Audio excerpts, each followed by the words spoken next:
உப்பு தண்ணியில் விவசாயம் பண்ணுற பிரச்சனையை தீர்க்கிறதுக்காக அந்த நன்னீர் கருவி வாங்கி போட்டிருக்கிறீங்க. இப்போ இந்த கருவி போட்டு இந்த மரங்களில் நல்லா வந்திருக்குன்னு சொன்னீங்க. ஆமாம். எந்தெந்த மரங்களில் எப்படி பிரச்சனை இருந்தது, இது போட்ட பிறகு இது எப்படி வந்திருக்குது, அதை சொல்லுங்கண்ணே கொஞ்சம். இது நான் போடுறதுக்கு முன்னாடிங்க இந்த பலா செடி வந்துங்க இலை சின்ன சின்னதா வளர்ச்சியே இல்லாத இருந்தது. இப்போ போட்டதுக்கு அப்புறம் நல்ல இலை அகலமாகவும் அடர்த்தியாகவும் இப்போ நல்லா வளர்ச்சி நல்லா இருக்குது. எல்லா மரமும் நல்லா தான் இருக்குங்க. சரி சரி. இது வந்து நான் பர்சனலா இதை வந்து இதுக்காக தான் மாட்டினோம், இது சரியா வளர்ச்சி இல்லைன்னு. சரி. இதுல எங்களுக்கு வந்து சாட்டிஸ்ஃபேக்ஷனா தெரியுது. 2 வருஷம் வளர்ச்சி இல்லாத இருந்ததுங்க. இப்போ இது போட்டதுக்கு அப்புறம் நல்லா வளர்ச்சி ஆயிருக்கு. 3-4 அடி வளர்ந்துருக்குது. சரி சரி சரி. மரத்தை பார்த்தாவே தெரியுங்க, நல்லா பச்சையா அடர்த்தியா இருக்குது. அதுக்கு முன்ன இப்படி இருக்காது.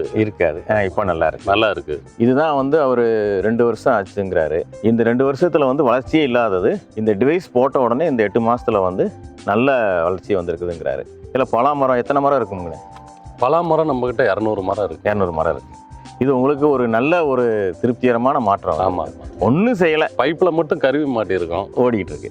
இது ரொம்ப சின்னதா இருந்தது. சரிங்க. சும்மா செடியே செத்து போன மாதிரி இருந்தது. இப்போ இதை பயன்படுத்தி இப்ப பாருங்க பச்சை நல்லா வந்திருக்குது. அதான் உருவமே இல்லாம இருந்தது. உருவமே இல்லாத இந்த செடி இது அந்த செடிங்கெல்லாம் ஏதோ ஒரு குச்சி மாதிரி இருந்திருக்கு. குச்சி மாதிரி இருந்தது. இப்போ ஒரு 8 மாசம் 6 மாசம் செலவுல தான் இந்த தண்ணி பயன்படுத்த இப்போ கொஞ்சம் பாருங்க எப்படி வளர்ந்துட்டு இருக்கு. வளர்ச்சி நல்லா இருக்குதுங்க. அந்த செடிலாம் இல்லாதே செத்து போச்சுன்னு இருந்தோம். சரிங்க. நல்லா வளர்ச்சி ஆகி வந்துருக்கு. அப்போ அந்த தண்ணி தான் இந்த வளர்ச்சிக்கு காரணம். ஆமாங்க. இது மாத்தினதுக்கு அப்புறம் தான் இந்த வளர்ச்சி வருது. இது 2 வருஷம் செடி தான். ஆனா அதுக்கு முன்ன வளர்ச்சி இல்ல. இப்போ கொஞ்சம் அந்த இலையே பெருசா இருக்குது. நல்லா இலை பெருசா இருக்குது. அந்த ஒரு பசுமை செழிப்பா இருக்குது. இதுக்கப்புறம் தான் ஒரு 100-150 செடி அப்படியே விட்டது சின்ன சின்னதா. அந்த இதெல்லாம் இப்போ கொஞ்சம் இலை நல்லா வரவும் விட்டுட்டேன். இல்லைன்னா நாவல் இல்லைன்னா மாஞ்செடி மாத்திருப்பேன். நான் ஃபர்ஸ்ட் ஒரு 500 செடி பக்கமா வச்சேன். வராதனால எல்லாம் எடுத்துவிட்டு பூரா வளர்ச்சியே இல்லாதது. அதெல்லாம் சும்மா அப்படி ஒரு குச்சி மாதிரி போயிட்டு இருக்கும். அது மாதிரி இருக்கும். இதெல்லாம் சும்மா இருக்கும், ஒரு இலை தான் தெரியும். இதே வீட்டுக்கு நாங்கள் யூஸ் பண்றோம். வீட்டில் எப்படி இருக்குண்ணே? வீட்டில் வந்து இந்த பாத்திரம்லாம் நீட்டாக இருக்குது. முன்னெல்லாம் உப்பு படியும். சரிங்க. இப்போ அதெல்லாம் இருக்கிறதில்ல. பாத்ரூம் நல்லா பழைய கரை கூட இப்போ வந்து கம்மி ஆகிட்டு இருக்கு. ஓரளவுக்கு திருப்தியாக இருக்கு.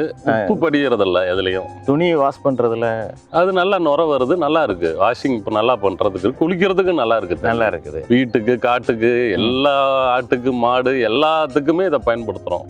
மாடுமே நல்லா தண்ணி குடிக்குது. நேற்று உங்ககிட்ட சொன்னேன், சளி பிரச்சனைகள்லாம் கொஞ்சம் கம்மியா இருக்குதுன்னு சொல்லிட்டு. இப்போ எத்தனை கருவி போட்டிருக்கு? மொத்தம் 3 கருவி போட்டிருக்குது. இப்போ இந்த பகுதி விவசாயிகளுக்கு இந்த கருவியை பயன்படுத்தி விவசாயம் பண்றதுக்கு உங்களுடைய யோசனை என்ன சொல்றீங்க? எல்லா விவசாயம் பயன்படுத்தலாங்க. சரிங்க. இது பயன்படுத்துறதுனால நல்ல நன்மை, நல்ல மரம் வளர்ச்சி, நல்ல மாற்றம் வந்திருக்குது. ரொம்ப சந்தோஷம் இந்த கருவியை பயன்படுத்தி நீங்கள் விவசாயம் பண்ணுறதுக்கு. நன்றி.